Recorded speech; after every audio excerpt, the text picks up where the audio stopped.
Passion of Christ. రీసెంట్గా మొన్న కాకినాడ వెళ్ళాం. కాకినాడ వెళ్ళిన తర్వాత మధు తమ్ముడు ద్వారాగా మేము కాకినాడ వెళ్ళాం. కాకినాడ వెళ్ళిన తర్వాత ఈ టీం మొత్తం తమ్ముడు వాళ్ళందరూ కూడా మాకు పరిచయం అయ్యారు. వాళ్ళు చేస్తున్న విధానం చూస్తే మాకు కొద్దిగా ఆశ్చర్యం కలిగింది. ఇంత చదువుకొని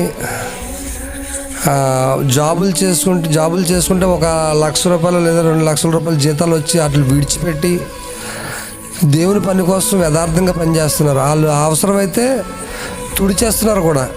తుడిచేసి ఆకులు తీసి లేదా ఇంకా వాళ్ళ పరిచయం చూస్తేనే చాలా డిఫరెంట్గా ఉందండి. దేవుని అంటే ఇంత చదువుకొని నేను నాకైతే అక్షరం ఒక చదువు లేదు. కానీ కొన్ని విషయాల్లో నేను గర్వపడుతూ ఉంటాను. కొన్ని విషయాల్లో గర్వపడుతూ ఉంటాను. కానీ చదువుకొని కూడా ఒకవేళ జాబ్ వస్తే మంచి జీతాలు వచ్చి జాబులు ఉండి కూడా వాటిలన్నిటిని పక్కన పెట్టి దేవుని పనే చేయాలి, దేవుడే మనకి కావాలని చెప్పి ఏం అర్థమై ఉంటుంది వాళ్ళకి అసలు అని అంటే, ఇప్పుడు అన్నయ్య చెప్పారు కదా, థామస్ అని చెప్పినట్లుగా వాళ్ళు ఒక నిర్ణయం తీసుకున్నారు. బ్రతికితే క్రీస్తు, చావైతే మేలన్నట్లుగా, ఒక పౌలు గారు నడుచుకున్నట్లుగా మొత్తం యవన బిడ్డలు, కాకినాడ పిల్లలు మొత్తం అందరూ కూడా పనిచేస్తున్నారు. ఆ తెగింపు మేము చూసి తర్వాత నేను సిగ్గుపడ్డాను.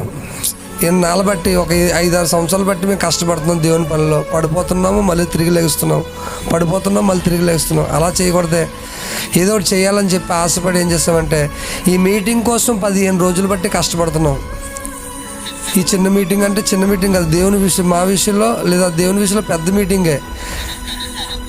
ఈ మీటింగ్ కోసం 15 రోజులు బట్టి మేము కష్టపడుతున్నాం. చాలా మైండ్కి ఏంటంటే మేము కొన్ని ఆలోచించుకుని ఎలా చేయాలి, ఎలా మాట్లాడాలి, ఎదుటి వ్యక్తుల్ని సత్య సువార్త ఎలా ప్రకటించాలి, వాళ్ళకి ఎలా తెలుస్తుంది అని చెప్పి మేము చాలా కష్టపడుతున్నాం. మా ప్రేయర్ వారీస్ టీం అలాగే ప్యాషన్ ఆఫ్ క్రైస్ట్ టీం కూడా కలిపి మేమందరం కలిపి ఈ కార్యక్రమాన్ని జరిపించాం.